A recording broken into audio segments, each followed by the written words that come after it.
Free Expression, and I'd like to welcome you to our panel tonight. I want to begin, however, by acknowledging that the land on which I am speaking to you this evening is the traditional territory of many nations, the Mississaugas of the Credit, the Anishinaabeg, the Chippewa, the Haudenosaunee, and the Wendat peoples, and is now home to many diverse First Nations, Inuit, and Métis. I also acknowledge that Toronto is covered by Treaty 13 with the Mississaugas of the Credit, and the Williams Treaty signed with multiple Mississauga and Chippewa bands. Tonight, we're going to be talking about hate speech and what to do about it. We know many things about hate speech. It's not new. There's a long history to this. It's widespread and arguably more prevalent than ever in world history, largely as a result of the internet and social media. It means many different things to many people. And our courts have set a very high bar as to what constitutes illegal hate speech. In one of the major hate speech cases in 2013, called Whatcott, the court wrote unanimously, it was Mr. Justice Rothstein who wrote this, that the legislative term hatred or contempt must be interpreted as being restricted to those extreme manifestations of emotion described by the words detestation and vilification. Representations that expose a target group to detestation tend to inspire enmity and extreme ill will against them, which goes beyond mere disdain or dislike. The court continued, representations vilifying a person or group will seek to abuse, denigrate, or delegitimize them to render them lawless, dangerous, unworthy, or unacceptable in the eyes of the audience. Expression exposing vulnerable groups to detestation and vilification goes far beyond merely discrediting, humiliating, or offending the victims. Also, we know that governments are under intense pressure to do something about hate speech and to do it now. We currently have in place provisions in the criminal code, as well as provisions in the human rights laws in British Columbia, Alberta, Saskatchewan, and the Northwest Territories. And there was a hate speech provision, a section in the Canadian Human Rights Act that was removed in 2012. As part of the federal government's legislation to regulate digital platforms, Bill C-63, as it's known, there is a proposal to put hate speech provision back into the Canadian Human Rights Act. Tonight, we're going to be discussing, is that the right thing to do? Is it appropriate to regulate hate speech through human rights law, or should it be done primarily or solely through criminal law? We have a superb panel who will be discussing this with you. Before I introduce them, I want to thank our co-sponsors for tonight's panel, Open Media, which does remarkable work on the online harms issue, and PEN Canada. So thank you to both of you. So let me introduce our panel. Our panelists are first Birju Dattani. Birju is a senior fellow of the Center for Free Expression.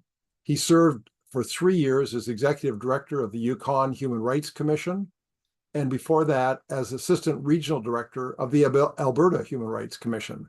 Welcome, Birju. Thank you, Jim. Pleasure to be here. Our second panelist is Emily Laidlaw. Emily is an associate professor of law and Canada Research Chair in Cybersecurity law in the Faculty of Law at the University of Calgary. She also co-chaired the federal government's expert panel on online safety that was appointed a few years ago. Welcome, Emily. Thanks for having me. And our third panelist is Richard Moon. He is a distinguished university professor and professor of law at the University of Windsor and a senior fellow at the Center for Free Expression. And particularly relevant to tonight's discussion, he was the author of a 2008 report commissioned by the Canadian Human Rights Commission, and it was a report to them concerning Section 13, which was the hate speech provision of the Canadian Human Rights Act and the regulation of hate speech on the internet. Welcome, Dick. Thanks, Jim. Thanks for having me. And moderating this panel will be Faisal Bhabha. Faisal is Associate Professor of Law at Osgoode Hall Law School at York University. He's a Senior Fellow of the Center for Free Expression and on the board, and he's a former Vice Chair of the Ontario Human Rights Tribunal. Welcome, Faisal. Thanks, Jim. Delighted to be here. So just to explain to the audience, what we're going to do this evening is the panel is going to have a discussion for the next 45, 50 minutes. It's going to be a conversation amongst them primarily.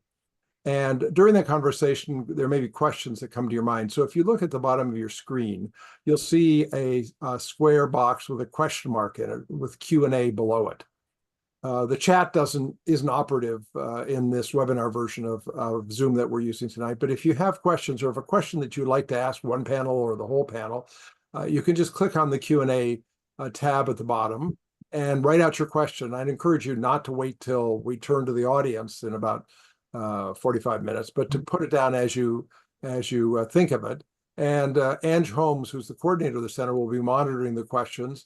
And when the panel is ready to turn to the audience, Faisal will ask Ange to read out the first question. The panel will discuss it. We'll go on to the next ones. So we hope you'll be vigorous in your questions, and this is a time to ask them hard questions. It's always more interesting when they get hard questions than softball questions. So feel free to take this opportunity to raise issues that come to your mind with this wonderful panel. That's all for me. So over to you. Great.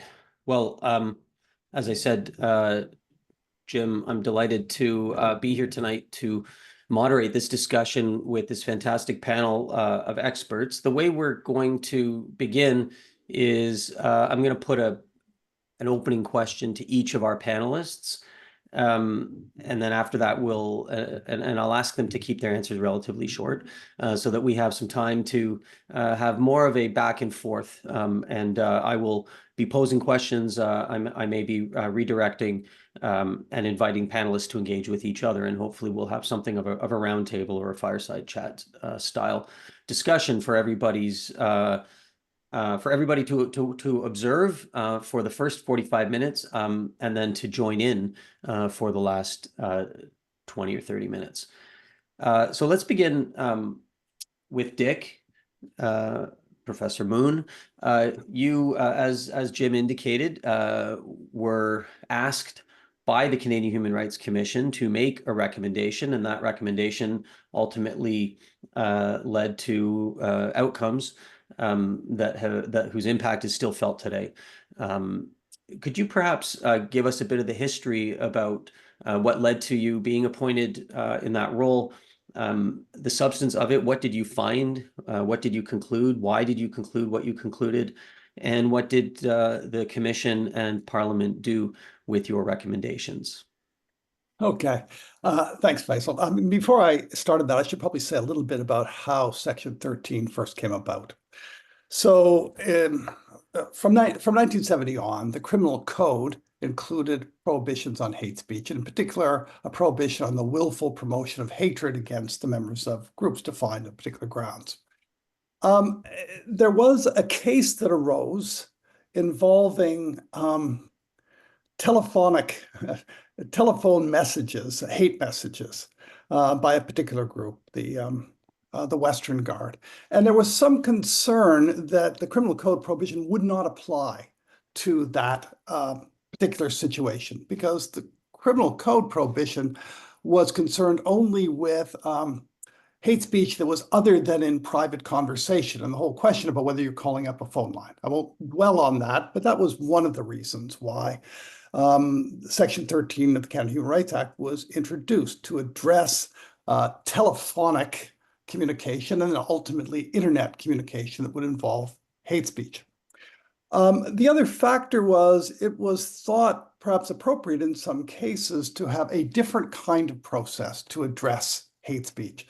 So the criminal code ban, of course, involves the criminal process and everything that goes with that, prosecution, burden of proof, criminal punishment, and so forth.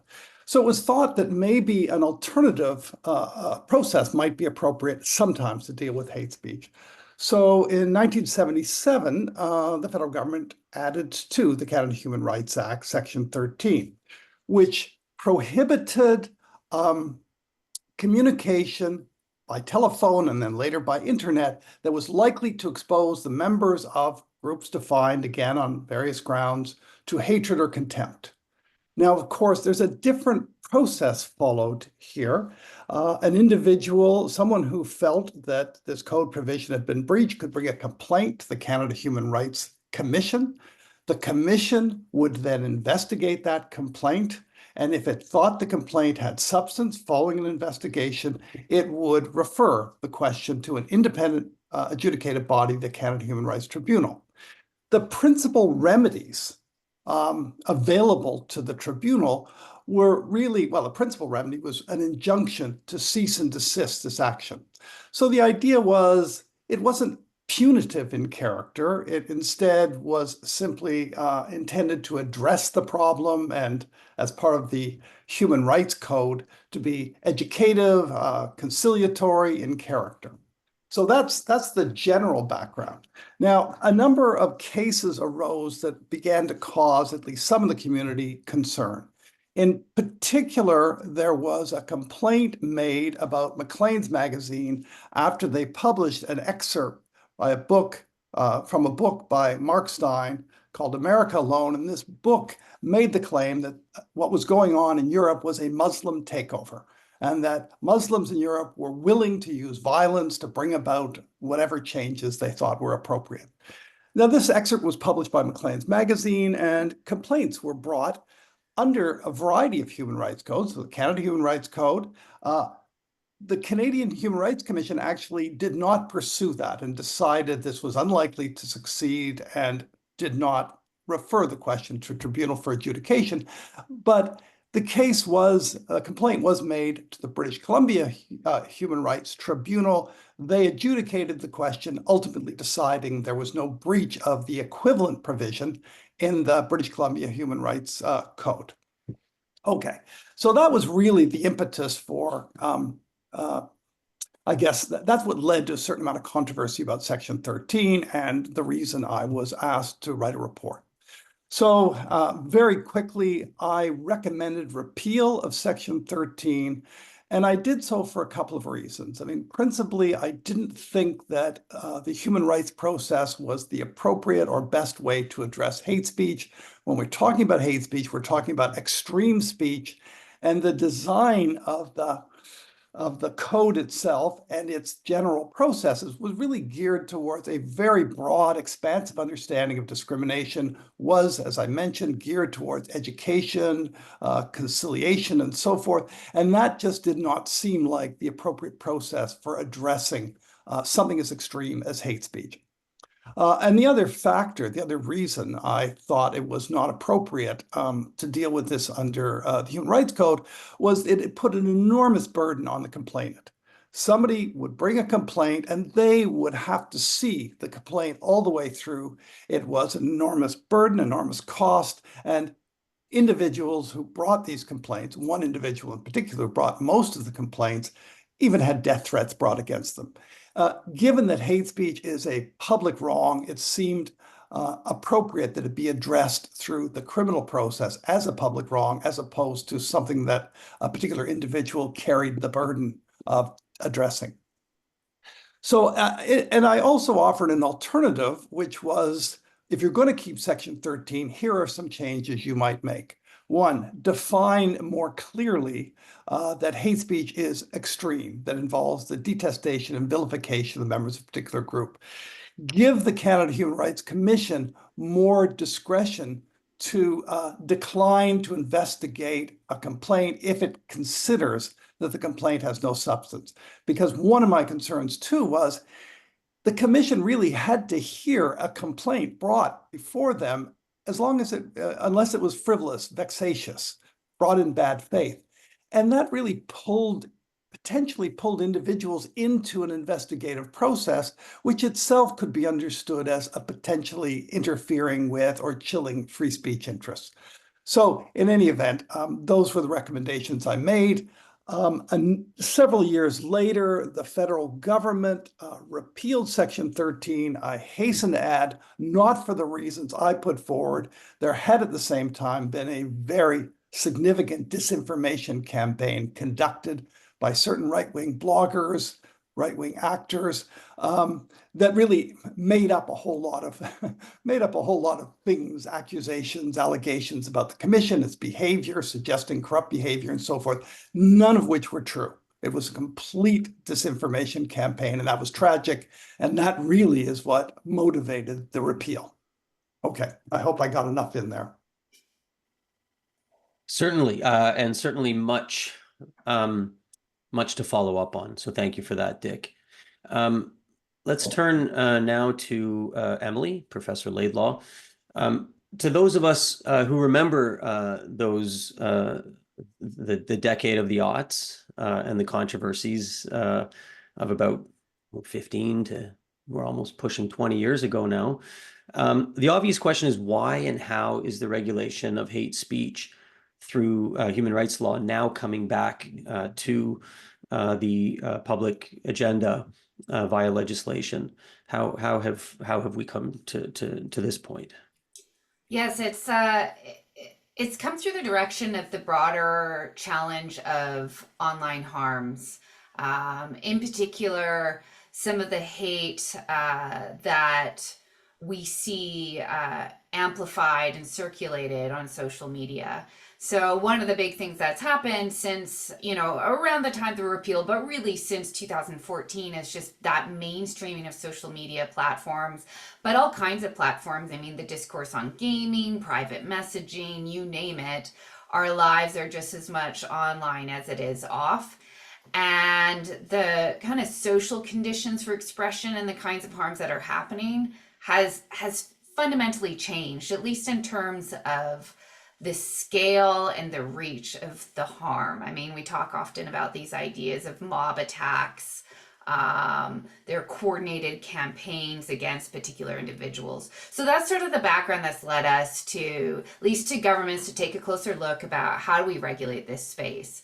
The federal government made it a priority to address two things. One was how to strengthen the criminal code provisions on hate speech, and as well as reintroduce Section 13. That was specifically in the mandate letter to the Minister of Justice after the 2021 election.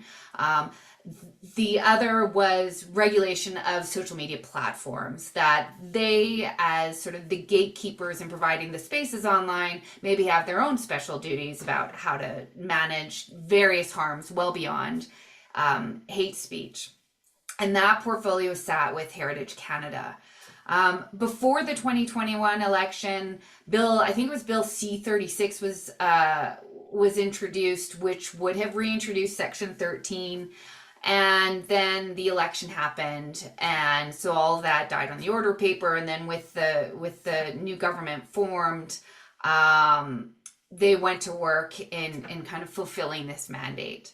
Fast forward to February of 2024, what had been separate legislation, one with Heritage and one with the Minister of Justice, both ended up with the Minister of Justice and were put together and introduced as one piece of legislation.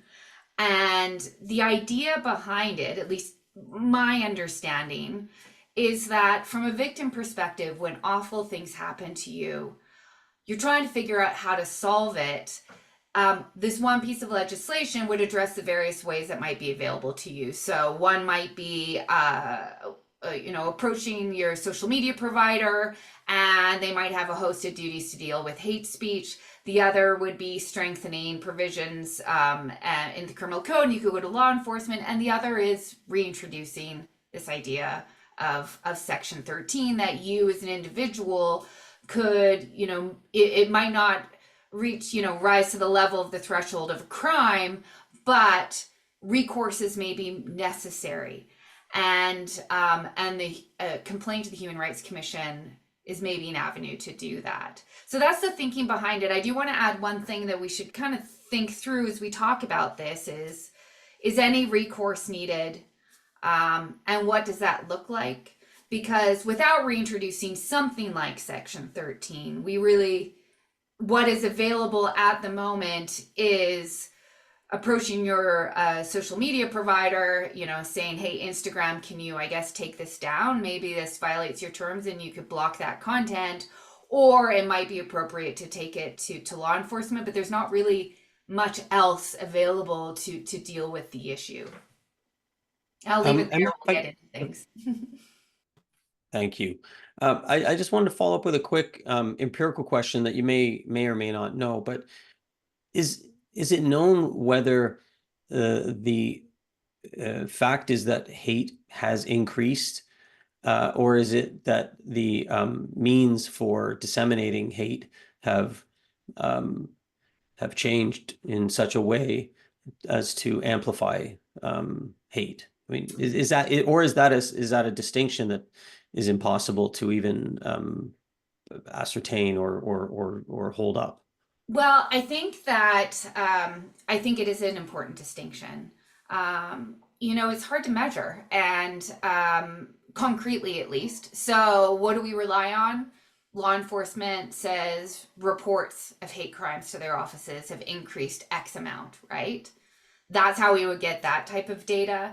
But when it comes to social media, well, first, we don't have access to all the data. So what you would look at would be the transparency reports of these companies stating the kinds of complaints that they're getting. So I guess presumably you could go back and see an increase in complaints.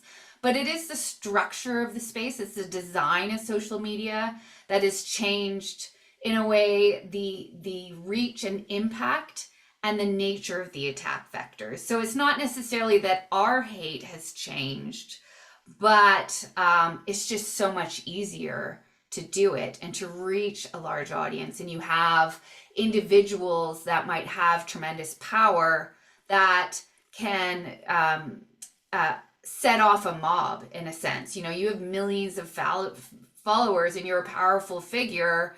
You can say a few sentences and set in motion things that others cannot. Could I jump in quickly too? And I mean, of course, I agree entirely with Emily that what has happened is we now have a different vehicle, different platform, much more efficient platform for spreading hatred both quickly and widely. But it's also true, if you think about the logic of hate speech law, the concern is that in being exposed to hateful, views, individuals may become encouraged, emboldened in particular perspectives. And so the more widespread this is, the greater the risk is. We'll have a larger number of people who feel this is normal, acceptable, or will feel emboldened or encouraged to hold such views and perhaps to take action on the basis of those views. Right. Okay. Thinking about social media and these dramatic changes that have occurred, it is noteworthy to mention in the facts of what caught the leading case from the Supreme Court of Canada on the matter. You've actually got a guy literally standing on the corner, shouting his hateful messages at people in the very OG form of hate. And I'm sure we'll hear much more about what caught from panelists when we discuss it, and to what extent does the doctrine that derives from those facts stand the test of time, and how might it be revisited going forward?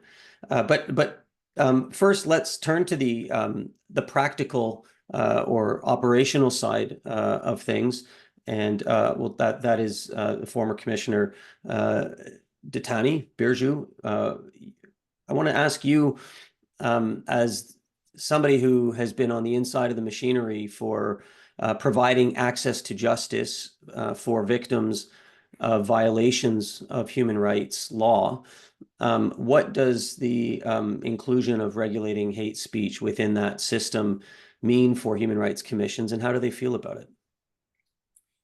Yeah, no, thanks, Faisal, Professor Bhabha.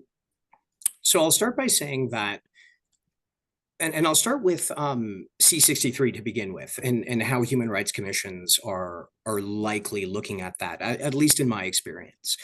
And there are sort of two sides to this. So first, I'll say that there are quite a few heads of human rights commissions that philosophically agree with circumscribing hate speech in human rights law. So they're on board with a means of addressing the most extreme, the most vile, the most virulent types of expression, whether that's online or in some other format. However, I think they look at C63 as, to the extent that there are gaps that need to be filled, they question whether or not they're filled in the sort of way that they'd like it to be. And I'll give you an example. So protected grounds or prohibited grounds of discrimination are not universal or harmonic across all 14 jurisdictions in Canada. So 13 provinces and territories plus the federal jurisdiction. And to give you a small sampling of that, source of income or the receipt of social assistance is a protected characteristic in one of those forms in most jurisdictions in Canada, with the exception of the Canadian Human Rights Commission. So if you were to overcome that extreme bar, but your hate speech, quote unquote, was focused on those in receipt of social assistance, it wouldn't be covered because Bill C-63 defines content that foments hatred as content that expresses detestation or vilification of an individual or group of individuals on the basis of a prohibited ground of discrimination within the meaning of the Canadian Human Rights Act, right? So we don't have source of income or social assistance. We don't have, if you take Ontario, Ontario protects citizenship. That's a prohibited ground of discrimination. It isn't a prohibited ground of discrimination under the Canadian Human Rights Act. So there again, if you're looking at hate speech that is targeting immigrants writ large, it wouldn't be protected under this piece of legislation unless you connected it to a different protected characteristic, such as if there was a race component or, you know, a place of origin component. So in British Columbia and Yukon, political association, belief, or activity is a protected ground of discrimination, which covers not just the more obvious types of political expressions, but it covers union activity. It covers participation in a political party. So there's a lack of harmony between grounds that are protected in one jurisdiction and grounds that are not covered in the Canadian Human Rights Act. And that can be a source of confusion for those that are residing in British Columbia, Manitoba, Saskatchewan, you name it, who think that they might have a complaint, but can't bring it because the Canadian Human Rights Act has less protected characteristics or different protected characteristics. So I think in that sense, there is some concern about that lack of harmonization. So that's number one. I think number two, what has to be understood is that there are first generation and second generation commissions in Canada. And the Canadian Human Rights Commission is a first generation commission. That is to say, it's comprised of commission staff, human rights advisors, human rights officers, and the commissions conduct a screening function or a gatekeeping function of complaints to begin with. And this is different from British Columbia and Ontario, where a person has direct access to the tribunal, and the commissions in those places are what you would call second generation commissions. So they conduct research and produce reports on important human rights issues. They make recommendations, they have policy statements, things like that. But those commissions aren't responsible for screening complaints. And so the Canadian Human Rights Commission operates a screening mechanism. And so one of the difficulties is that the test for screening most human rights complaints, that is to say, where you have been or you allege discrimination on the basis of a protected ground in a protected area, so employment, the provision of services, membership in a union, those sorts of things. The threshold is low.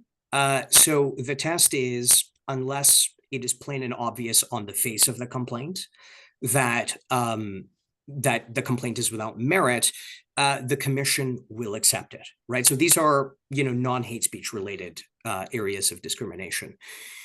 Because the Supreme Court of Canada has directed in multiple judgments that we need to take a broad, purposive, and liberal interpretation of human rights legislation. The problem is that you can't take a broad, purposive, and liberal interpretation of hate speech. Hate speech is to be construed more narrowly when one looks at it. And I think some of that was reflected in Jim's opening comments. And that has been the source of confusion, at least in my experience, at the commissions that I've been at, where hate speech is part of the Human Rights Code or the Human Rights Act. So you go from there being a low threshold to there being a high bar. Oftentimes that's been translated into do not accept. It loses some of the nuance with some frontline staff. And this is connected to a third problem, which is, and you're not going to get a point of argument from anyone who works at a Human Rights Commission or Human Rights Tribunal, that they are chronically underfunded. So backlogs to have complaints addressed, to have communication back from a Human Rights Commission, to having it conciliated or mediated, to having it investigated, to say nothing of getting to a tribunal in the first place, is something that can take years because of the underfunding. And one of the things that happens when commissions are underfunded, and there's some case law on this in the early aughts that said that it creates pressure to close complaints rather than to resolve complaints. And so one of the things that you have happen is from year to year, if you take a look at the reports of any particular Human Rights Commission, they're constantly fighting with government to get funding, but government is interested in their rates of success. And by rates of success, that often translates into how many complaints have you resolved. So there can be pressure to close complaints in order to get that funding. So you can have a human rights officer whose career advancement is directly connected to the amounts of complaints that they close. And that can create pressure to accept settlements prematurely and sometimes in a way that's not appropriate. And so that can have consequences when we're dealing with hate speech provisions in human rights codes. And I know I've gone on for, just over 8 minutes. So I'm going to pause there and maybe I'll let, folks take me up on questions, but I'm going to pause there. That's just some of how the sausage gets made in a first generation commission, which is to say most commissions, including the Canadian Human Rights Commission. Great. Thank you for that. I wonder, in thinking about the compatibility of hate speech with human rights law, it's worth thinking about the question of compatibility between harassment and human rights law, because harassment is another kind of cause that has been piggybacked upon discrimination. It's related to protecting human dignity, but it's not obviously or necessarily a branch of discrimination and so I suppose, do you see any utility in evaluating? I mean, one thing is that in harassment you don't have the problem of that you described, Birju, in the different grounds, right? Because you have a clear prohibition on sexual harassment, and then harassment is kind of coupled with discrimination, and it mirrors those protections. But does it offer any utility in thinking through the compatibility of expanding this human rights tent? And does it also push back on the conflation of the notion of human rights law and anti-discrimination law being one and the same? I mean, maybe they're not, as policy pushes that umbrella of human rights laws more broad. And I guess the question is this a useful bundling, or is this going to threaten to detract from the core of human rights law as fundamentally an anti-discrimination vehicle? Maybe Birju, if you want to start with that. Yeah, I'll turn to Dick and Emily as well.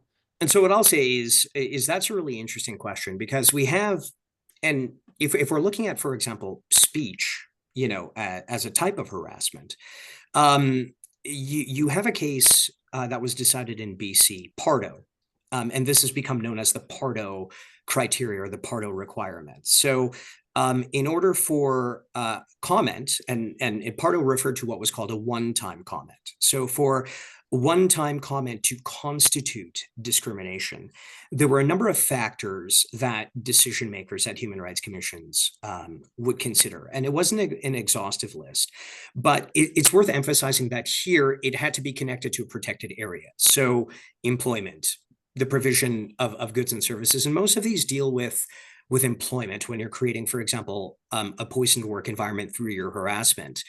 And so the factors you would consider would be the objective virulence of the comment in question, the power dynamic between the person making the comment and the person on the receiving end, whether the person is a member of a historically marginalized protected class, whether an apology was issued for the comment, et cetera, et cetera.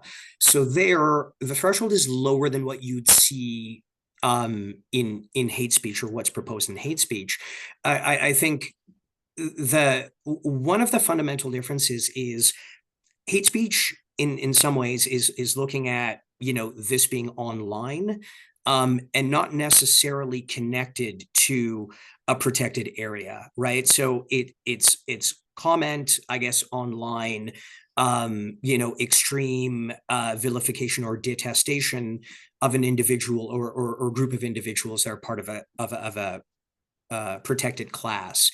And so you can take the view that human rights law covers a lot in terms of between the discrimination angle and the harassment angle, a course of vexatious conduct, that sort of thing. And comment is included. So it doesn't have to be, you use the example of sexual harassment, Faisal. So there's a case out of Alberta just a couple of years ago that awarded, I think it was $50,000 in general damages for sexual harassment that was non-physical in nature. So it was comments repeated, and it was pretty horrific. But so there is the gap between, discriminatory speech and harassing speech on the one hand, and then hate speech on the other. You can take the view that human rights law does cover quite a bit, right? Even in those jurisdictions that don't regulate hate speech. The question will be, is it desirous to for hate speech to be addressed under human rights law as opposed to something else? And I'll pause there. Of course, I have a view on it, but eager to hear from other folks. Great. Yeah, I'm happy to jump in at this point. And say that the way Section 13 was originally framed as part of the Human Rights Act, it was described as a form of discrimination. At the same time, there was a recognition, certainly by the Tribunal and by the courts, that we were talking about, when talking about hate speech, something very extreme in character. So not a kind of broad understanding of what might count as discrimination. And certainly under the proposed, the revised version of Section 13 that's proposed as part of the Online Harms Bill, there are a number of changes that have been made that signal that in regulating hate speech through the code, we're doing something different than discrimination. So, for example, giving greater discretion to the commission if it decides that it is evident that, or it judges it to be evident that this is likely to breach the code, to not pursue an investigation, for example. To have given a stronger and clearer definition within the text of the code itself of what counts as hate speech, that it is speech that involves the detestation, expression of vilification towards a member group that is likely to foment hatred against the members of a particular group. So there's a real effort, I think, in this new version of Section 13 to clearly distinguish hate speech, the hate speech that's been regulated, and to put in place a slightly different process for addressing the question than the process that would address discrimination otherwise. That's not the problem, and we're going to get to this, I assume. The real problem is that traditional legal responses, even when they're adjusted and corrected like this, are just not up to the task of addressing online hatred, which moves so quickly and so widely online. They're just too slow and too cumbersome. So it's a whole different set of problems facing these kinds of legal responses in this new communicative landscape. Okay, wonderful. Emily, would you like to jump in, please? You're muted. I don't know how I muted myself. Sorry about that. This is a good time, I think, to piggyback off of Dick's comments, because if we pull back from this and look at kind of the issue that we're facing, right? That you have this sort of system that's incentivized by social media that has enabled a tremendous amount of hate speech to be circulated that causes harm. And what is the role in law to address some of this? I am, in favor of efforts to, I think, strengthen existing criminal laws to address it, but not to lower the threshold. And I'm not saying I have some deep concerns about the criminal code provisions in Bill C-63, just noting that, better resourcing of law enforcement, for example, things like that are appropriate. But some of the solutions are this should be left in criminal law. And I think, but that sometimes incentivizes lowering the threshold, which shouldn't happen because the risks are imprisonment, and that should be saved for the worst of the worst. So is there other space for individual culpability? Because some of this is extraordinarily harmful and easily meets the test that's been set out in Watcott. And I think that there is room for law, and let's just say in an ideal world, at its best, to address some of these issues, because social media regulation on its own can address the systemic problems, can be a way to deal with the flow of this, can force companies to put in place their own content moderation. But there still could be a separate role for an individual to say, this is appropriate in these circumstances to make a complaint about another individual's behavior. I think that where I struggle is the same issue I've had in looking at all kinds of different online harms issues. In particular, it reminds me a lot of the issues in defamation, and I spent an enormous amount of time doing this project for the Law Commission of Ontario, trying to look at what does an alternative system of dispute resolution look like to enable individuals to deal with the profound harms there as well. And a government-based system to enable those complaints to proceed is appropriate. The problem is volume. And the chilling effects too that weaponization of this process can have. I think what we've seen in the last year, and I was talking with before this panel started about how I taught about this particular part of Bill C-63 in my class today. And it's a real shift in my students and their views on some of these issues. And I say, I think a lot of this stems from how we've seen things play out since October 7th and the Israel-Gaza war and speech in the margins and how to have tough conversations and offensive conversations and without shutting that down. And so there was a consensus across the board for my students that they thought this Section 13, even as it's been reformed, should not be reintroduced. I think that's an overcorrection. I think that there's a role here, but I almost want to get into the weeds and the nuts and bolts and say, can we save this? Can this be fixed? Or is this it's just too much, right? Well, we'll hopefully have a few moments to do that. I mean, there's been a bit said about the gap, or whether there is a gap. I mean, between libel law, harassment, discrimination, and the new tort of online harassment, I believe, or internet harassment. I mean, is the field sufficiently occupied with legal doctrines and remedies for people to pursue? No, and I'm just going to say no. And Okay. One of the issues I will say here is we're talking about tort law, right? So that is burdening individual. I mean, the only people with a lot of money and a lot of time are able to pursue those claims.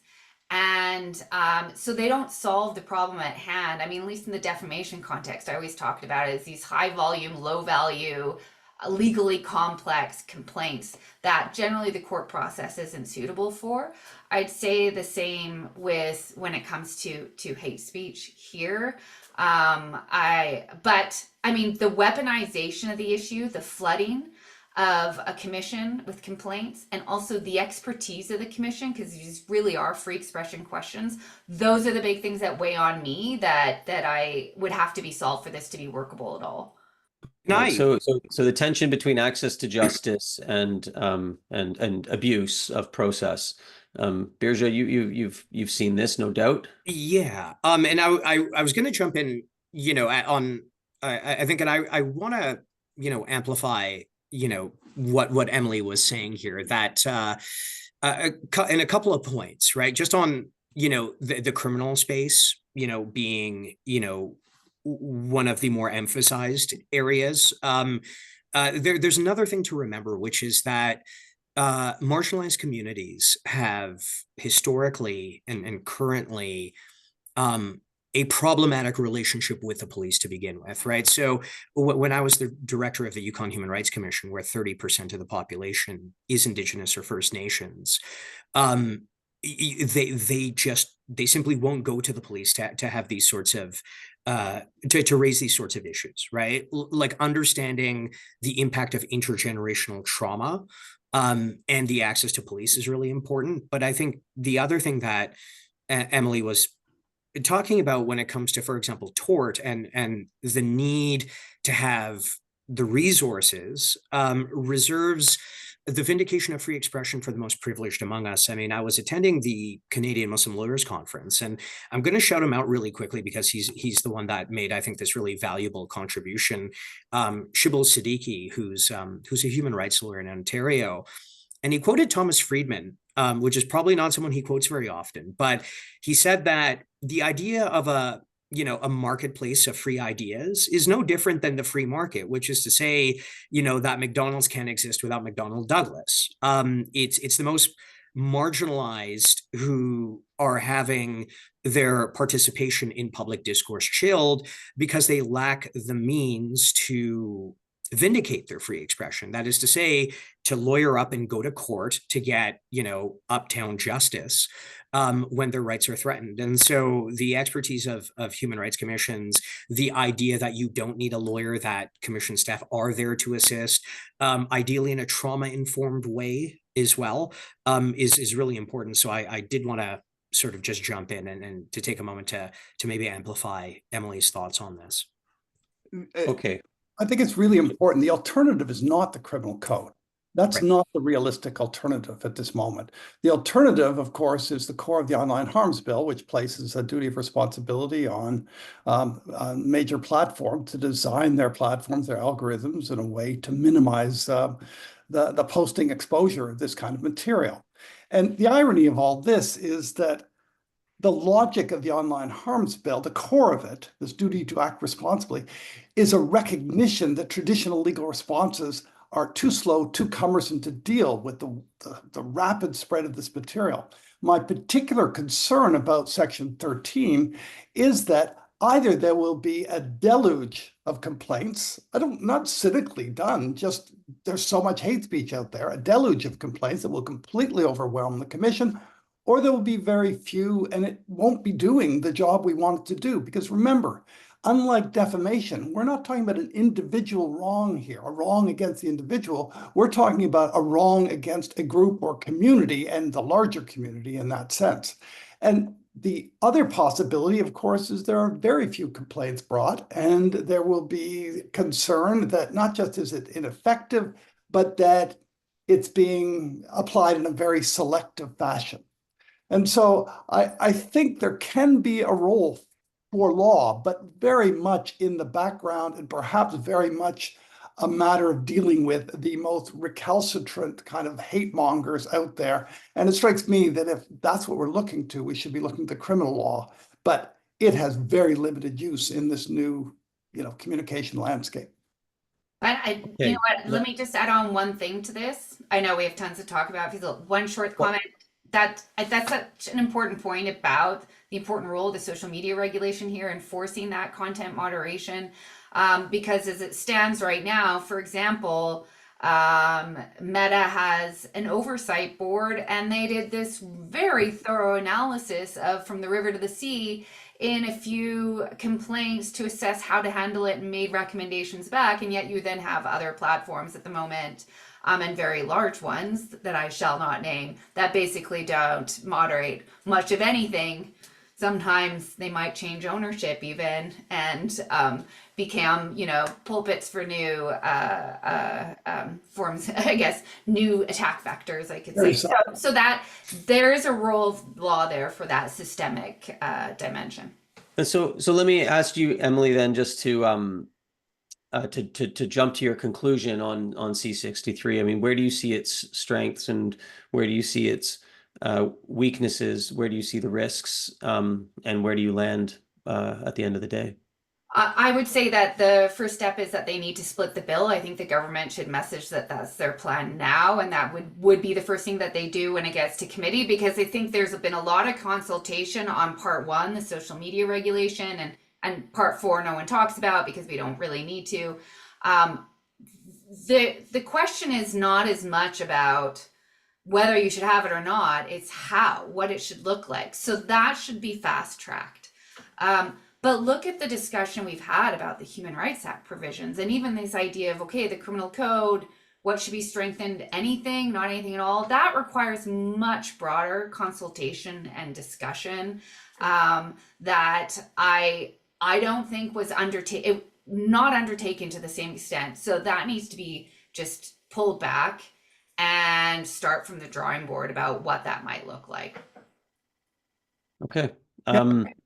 So it really concerns me that the inclusion of, the reintroduction of Section 13 proposed here, as well as some of the other, increased sentences, is distracting us from what is the really important core of the bill, which I think is really important that it be enacted, and I fear it may go down with the ship, and that would be really unfortunate. Birju, any final thoughts before we turn to questions from the audience? Absolutely. And I feel duty bound to do this as, having spent my entire career at human rights commissions where, I have my peers, colleagues, and friends, are looking at this, and particularly those at the CHRC, is if this is passed, it is going to direct, online hate speech right onto the focal point of the CHRC as the body. I know that there's that, the digital safety, but putting the other parts of Bill 63, when one speaks of having the right, any sort of right to anything, generally speaking, there is and you're going to love this, Faisal, as professor of human rights law, you have the right to substance, but you have the right to a process. And those two things are both important. And I really hope that my concern is, of course, that this be adequately and properly resourced, because the history of human rights commissions from a resource standpoint has been more or less stagnant for a very, very long time. And aside from how the laws are drafted and the adequacy of that, I'd like to see some sort of plan for how those resource issues are going to be addressed. Okay, Ange, let's have the first audience question. Okay, and I do want to remind attendees, you can ask questions using the Q&A now, so please do. The first question, somebody asks, why would the government be proposing this addition to human rights law when it cannot work, given the Human Rights Commission Tribunal is so slow, so cumbersome, and so under-resourced when there are thousands of violations a day? Given worldwide, there are about 4.75 billion items shared by Facebook users each day, 500 million posts on X per day, plus many millions more on other platforms. I love that question, and I think that it is the issue. There's been a lot of research done about how to better enable individual complaints that weren't just relying on kind of the whims and commitments of a particular platform. And it's kind of creating friction in the complaints process.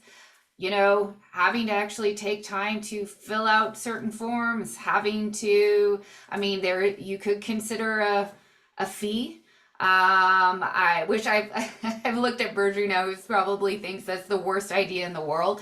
But these are just small steps that can be taken to limit the number of complaints, an avenue to dismiss them. So it wouldn't be, that is, you know, 4.7 billion mentioned. I mean, yes, that is the amount that's being shared online. It is daily, but that's not going to be the number of complaints. But the idea that this could be overwhelming for a body, 100%. There is going to have to be some containment mechanism if they decide to proceed with this. Yeah, can I pick up on the other part of this? Why is the government doing this exactly?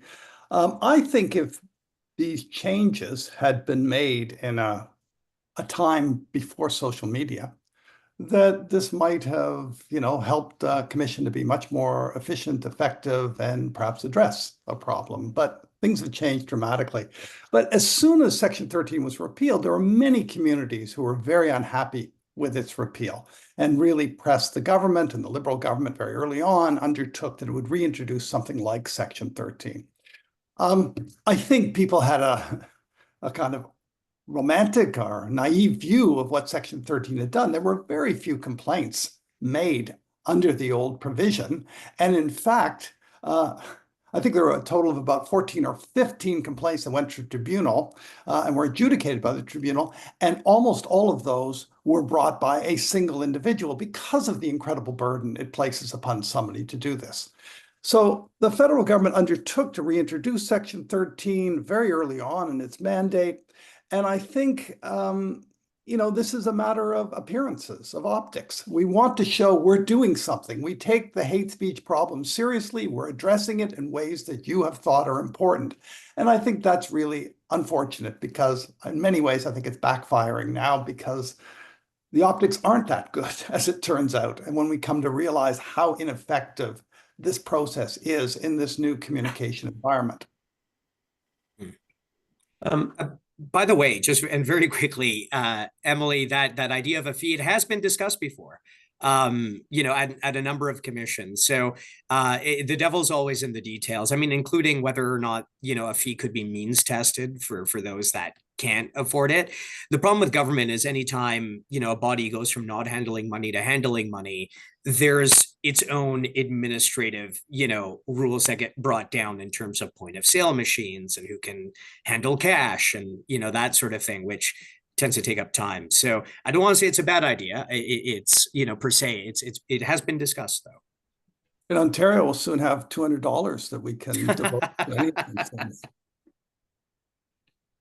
How much discussion or serious consideration is there to the issue of resources at the governmental level? Does anybody know? I mean, is there an acknowledgement that this will take significant resources to be done, to be able to be done effectively? I will say that, you know, whatever disdain I had for politicians before being at a Human Rights Commission significantly increased as a result. So at the last federal, provincial, territorial ministers meeting I attended, I mean, we were strategizing about how to get, you know, and it was every justice minister from around the country at the table. And we were all saying this till we were blue in the face, you know, that we need more, we've always needed more resources. And, you know, in some cases, the responses were, you know, without telling tales out of school, some of them were just shocking. I don't know that, you know, that they pay attention to this significantly. Like I remember in Yukon, they had, God, our budget, and this is public record, was like $650,000 a year. And if you account for inflation, we were actually losing resources. And in the entire time I was there, complaint volumes had almost tripled. No additional resources. It's yeah, it's pretty shocking. And that's why it's always my concern, right? That what is this going to look like on the ground? How is it going to be operationalized? And I think what one of the things that the questioner did say is that it takes years. The pandemic was really interesting because there was something that we had to deal with, which wasn't the result of we need to change the laws, but people were confused about how the law would apply in terms of masks, vaccines, vaccine mandates, exemptions on the basis of physical disability, on the basis of religious belief. And that was the volume of complaints that we were all getting regarding vaccines was a really interesting comparison, to what may happen. And there'd be a voice message at the Canadian Human Rights Commission, for example, with airlines who had to administer the exemptions appropriately that said, well, we'll get back to you in, this period of time, which wasn't, whatever the time was, it wasn't enough for the airlines to comply. So in Yukon, we would often get calls as a last ditch effort from airlines saying, hey, we know that you're not, we're outside your jurisdiction, but we're just not getting anywhere, right? Like it almost turned their lights out. So this will be, I can't emphasize this enough, I guess. Well, and I think that question of is this even going to achieve the objectives is sort of that core one, and we've all been touching on it a little bit, which is a process for something posted online, the process of several years from A to Z to resolve some sort of complaint for both individuals involved, right? Especially if we're fearing weaponization, certain individuals are going to be targeted. Then the burden of that, what does it do to help reduce hate? Because ultimately that's supposed to be the goal of the system. And again, that's why the social media regulation would do the most in that regard. What it is missing is that ability for individuals to feel armed to make complaints, and I think that would probably disappoint many individuals. At the end of the day, maybe that's the right thing to do, because it's hard to see way through this at the moment that practically would work. It just seems that inevitably the quality of freedom of expression would be on the decline. And I wonder if that's already being experienced. And I wonder if that explains the viewpoints of your students, so sort of surprisingly correcting from the prior trajectory. If the consequences of this kind of thinking or even of self-policing in the digital era is already causing self-silencing and a chill to take hold. I think it's complicated, and I welcome that there is this acute awareness of the impacts on speech in the margins, because I think that was sometimes missed before in that push for protecting us from hate. And we're like, well, this could really backfire, right? But I do think it is an overcorrection, because we still are faced with that system, and that Birju was talking about, this idea that the burden of the system of freedom of expression tends to be borne by a select few, primarily marginalized groups. And so we have to be aware of that balance, err on the side of freedom of expression, but also look at that wider environment of who's welcomed in it and who's actually able to participate and express themselves. Okay. Ange, have you got another question for us? I do. The next question is for Birju. And somebody asks, what is your final assessment or view of Section 13?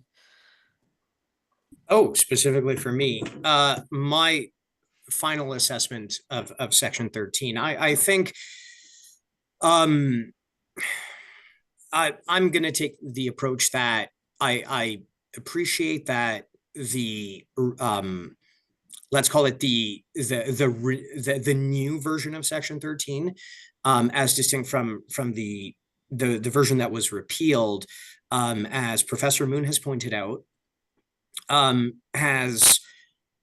and Professor Laidlaw have pointed out, it more tightly drafted and narrowed or zoomed in on to focus on what, for example, the court in Watcott did and said, and where they read out things like offense, that appear in the Saskatchewan Human Rights Code.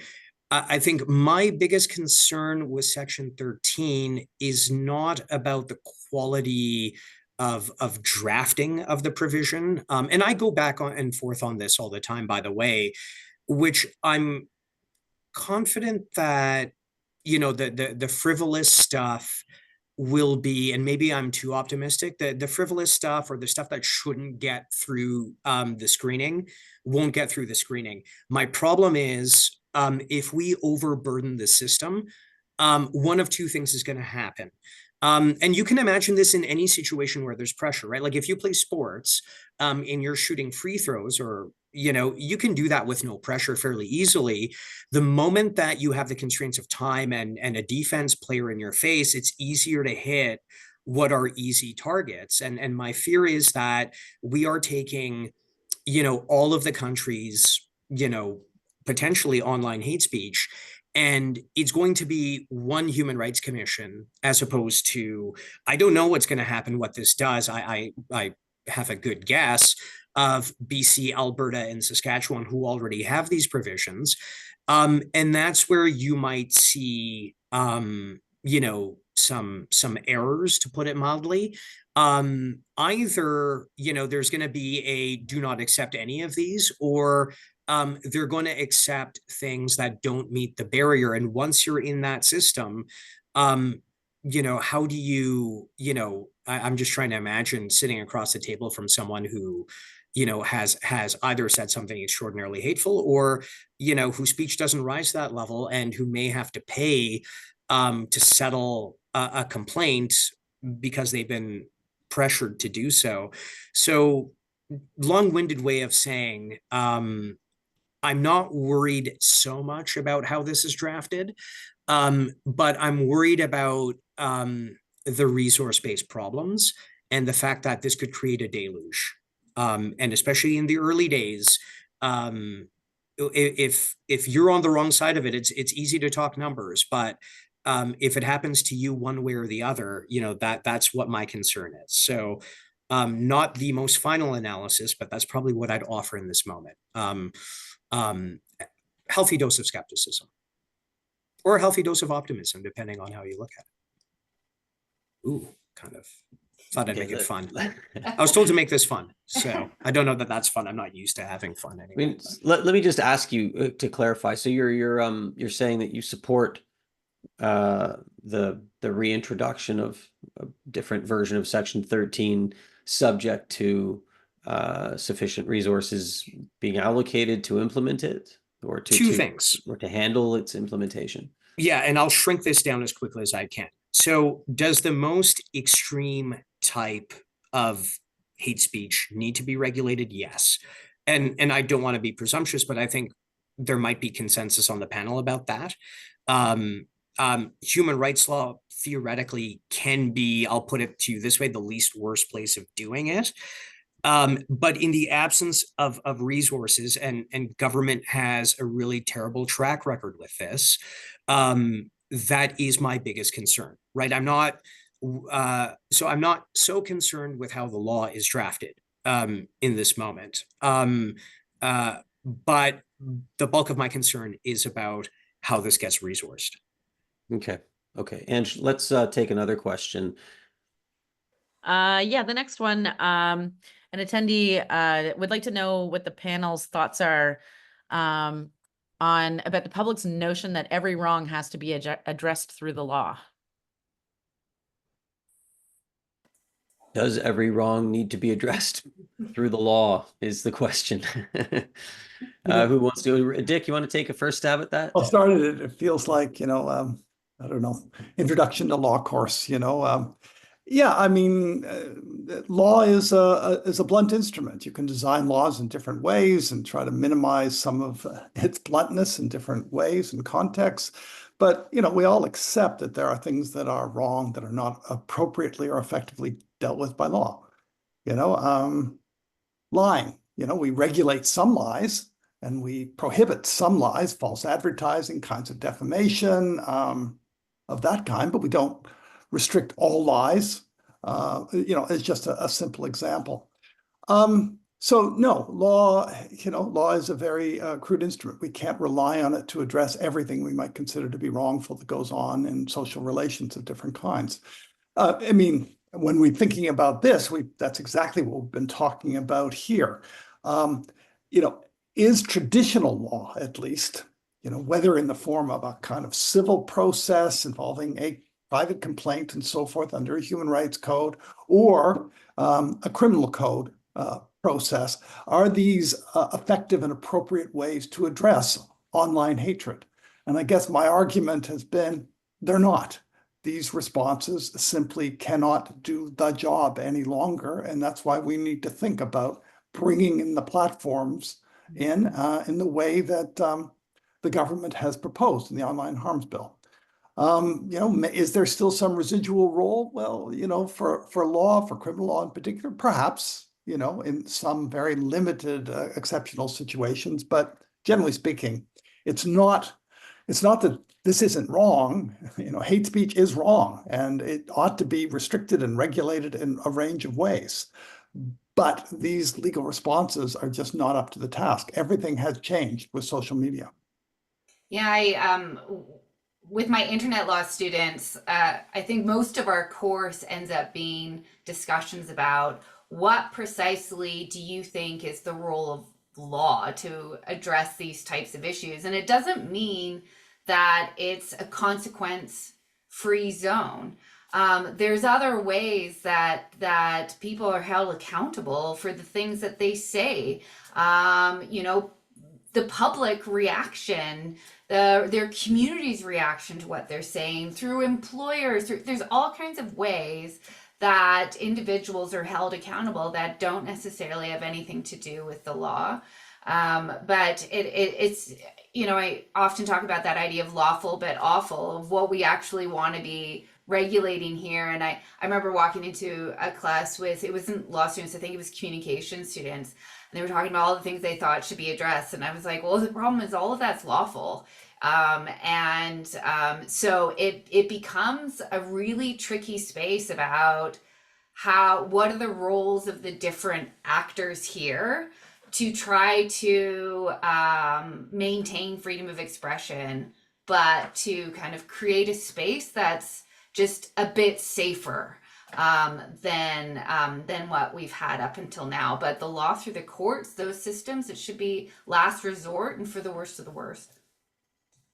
I'll keep my comments on this quick. And I'm reminded of a quote by Professor Susan Marks, who talked about how we often sort of view the law as, the remedial effect or impacts of the law, and we're limited in our imagination. We don't actually sometimes think about how laws themselves are a problem, right?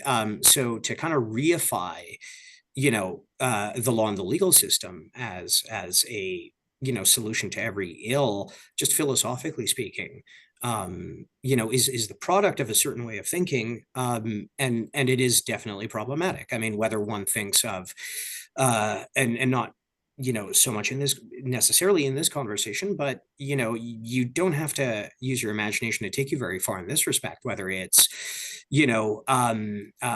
drug laws, whether it's laws on sex work. Canada's last witchcraft trial, or prosecution, I should say, was in 2018, so fairly recently.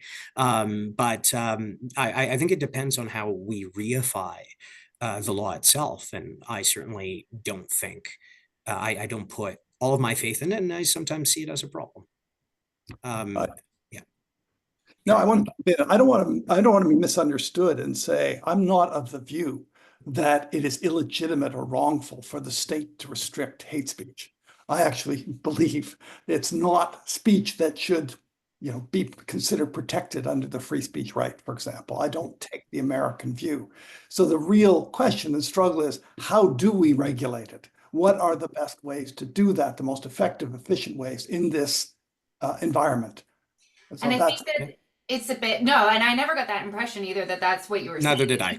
Yeah. But it means that when we think about law in this space and when you're balancing out freedom of expression and freedom from harm, the laws just look really different now, for especially when you're looking at social media. It is about how do you prompt certain due process requirements by social media? How do you ensure that they have certain processes in place, that they address certain things? And then the way that they might be more proportionate about it, it might be flagging certain content, ensuring ease of complaining about certain content.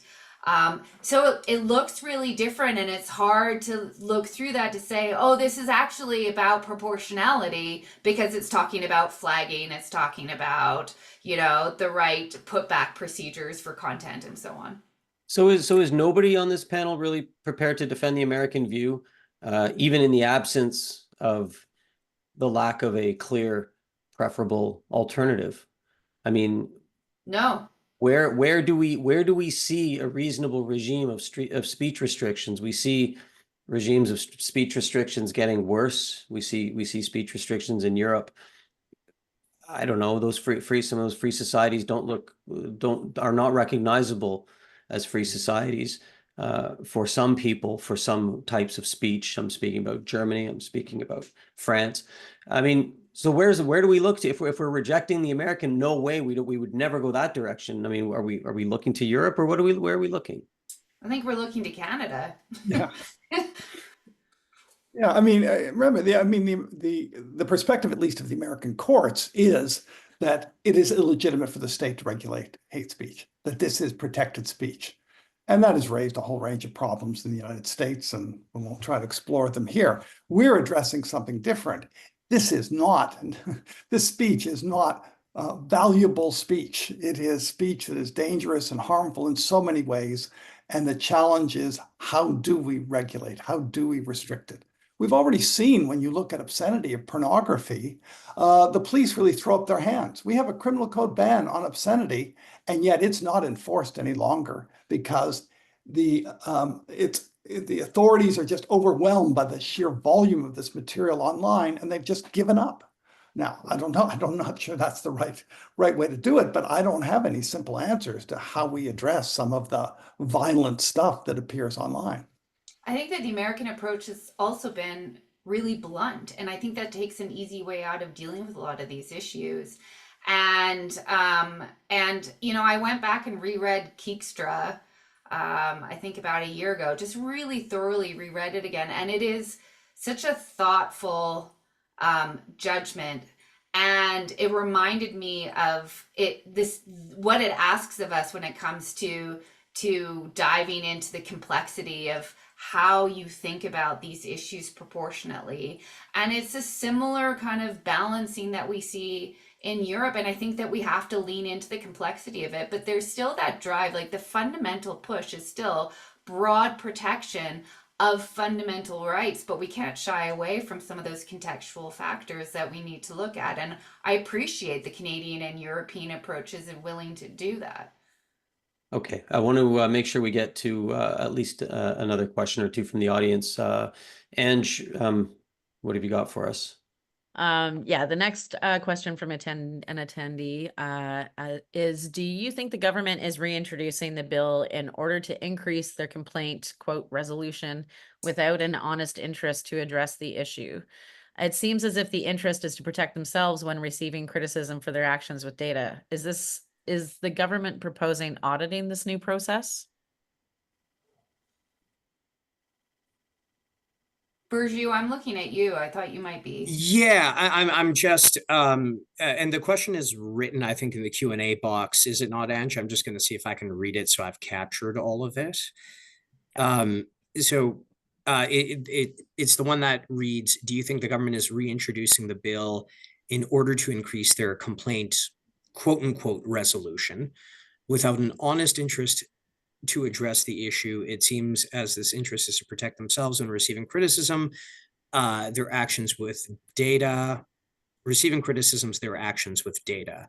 Is the government proposing auditing this new process? So maybe reverse order, is the government proposing auditing this new process? I mean, I haven't heard that. Like I know, and maybe Emily, I know because I watched a panel that you were on at the University of Ottawa, and there was some discussion of a 5-year process, and I think that there was a difference of opinion with what Michael Geist was saying about that, and some of the other panelists. So I'm not exactly sure, if how if that 5-year plan could constitute an audit, loosely speaking, in terms of is government doing this, to increase their complaint resolution without an honest interest in addressing the issue? I think that part of it is government truly interested in addressing this issue, or is this kind of performative? Is it to make them look good? For the most part, I always think that the idea of honest government is a contradiction in terms, personally. I mean, but yeah, I think that the audit process seems to be an interesting part of this question, and I'm not sure that there is. And Emily, I don't know if there was something that was said at that panel where where you folks were dealing with the nitty gritty in terms of the 5-year audit or potential 5-year, not audit, but review. Yeah, I'm not sure actually. I think I'm not sure if this was quite talking about the Human Rights Tribunal or the idea of the Digital Safety Commission. So Yeah. Well, let's move on from speculating about government motives to our I believe is going to be our final question. Ange, would you please pose it? Yeah, the next question. Should we not also be concerned about social media platforms potentially over censoring political expression? Should the state be assigning this duty of responsibility to social media platforms without also ensuring that there are adequate measures for consumers to access, review, and transparency on how algorithms are designed and the discrimination that they in turn proliferate? I'll bite on this. Should we be concerned about social media platforms overly censoring political expression? I mean, we should be concerned generally about that now. They're self-governing as it stands and setting those standards in good and bad ways. But I want to be clear that the proposal, the only content that is required to be taken down by platforms under Bill C-63 would be child sexual abuse material and intimate images shared without consent. So the rest of the content, the idea of the hate propaganda, incitement to violence, violent extremism, what is required is that the companies have risk management measures in place to address exposure to it, and it sets it at a criminal standard, except for the violent extremism. I'll put that aside. So what it's about is the system and having in place digital safety plans, being reporting on the processes they have in place. So the answer might not be censorship or removal of material. And I think that's very important to understand. It might be more about stronger complaints mechanisms, flagging problematic content. And sometimes it might be removal, but that's not required by the law. The last point is that consumers could never get access to the algorithms that of the companies because this would be protected by intellectual property laws. But the way the law is designed is about transparency, and there needs to be accountability for that, and that would be through the Digital Safety Commission that could essentially investigate and audit the companies, lifting the lid to ensure they're meeting their obligations. There also is a provision to enable researcher access. So that would be vetted researchers who could also ensure that the companies are living up to their plans. But the bill does need to push stronger on the algorithms. I will say that it's not quite there yet the way it's drafted. Okay, let's take one more question, which I do believe is the final question. Yeah, the final question. It's the panel talked about the differences between human rights law, which is oriented to remedying problems faced by individuals, and criminal law, which is about punishing and rehabilitating lawbreakers. But as I read the penalties that Bill C-63 allows to be imposed under the Canadian Human Rights Act, it starts moving into the territory of punishment, not remedy, but without the protections that are part of the criminal justice system. Could the panel comment on this? I could. You want to go ahead? Go ahead, Dick. Okay. Yeah, I can comment on this. I mean, the previous iteration of Section 13 did have a penalty provision, although the monetary penalty was limited to, I think, $1,000 or something, and then now been increased to $5,000. And that was always controversial to include a penalty because the idea was, the general ethos of this was it was non-punitive. It was all about trying to simply avoid future conduct of this kind and hopefully encourage individuals who were engaging in it to realize they ought not to be doing this and so forth. So the penalty provisions certainly were controversial when they were first introduced and then reintroduced with a much higher penalty. Now, it says that this penalty is available in determining whether a penalty should be applied. There are various factors that should be taken into account. One of those factors, but it is only one of them, is the kind of intent of the individual. In fact, I should try and find the language, but I don't have it right in front of me at the moment. So, it is supposed to only apply in certain situations where the speech is extreme, where it's that is clearly motivated, there's a clear intention to spread hatred and so forth, but it does change the character of the law and make it more like it's a criminal process of some kind. Now, again, we're talking about $5,000 as opposed to, originally 2 years, now potentially 5 years in prison as a maximum sentence, at least, when you're talking about a breach of the criminal code hate speech provision. Great. Anybody else want to add anything to that? Emily, Birju?